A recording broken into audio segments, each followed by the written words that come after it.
Жакын заманда комуз үнү жайлоодо, боз үйлөрдө жаңырса, бүгүнкү күндө дүйнөлүк чоң аренага чыгууда. Андагы залкарларды атасак, Токтогул Сатылганов, Мураталы Гүрөнкеев, Ыбырай Туманов, Ниязалы, Айдаралы Жүргүлөк, Атай Огунбаевдин залкарлардын жараткан классик күйлөрү, обондору кыргыз элинин салттуу музыкасын чаңыртып келет. Бүгүнкү күндө улуу талантты аздектеген комузчуларыбыздан кур эмеспиз. Алардын черткен күйлөрү Теңиртоодо жаңырат. Ниязалы, Борошов, Кертолго.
Кыргыз элинин 17-19 кылымдардагы залкар комузчуларынын ысымдары айтылып келет.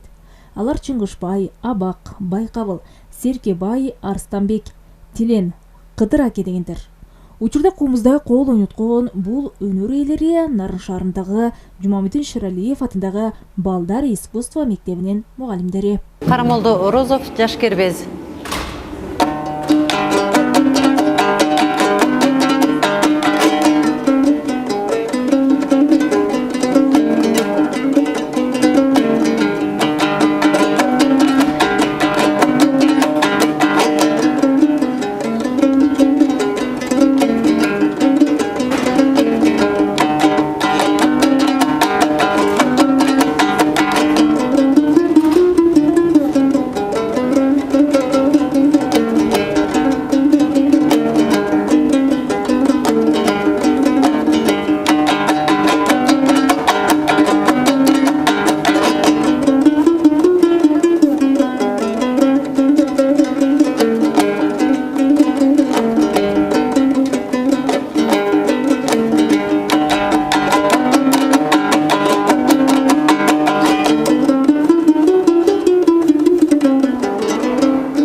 комузчулары заманына жараша бардыгы чебер уз болушкан.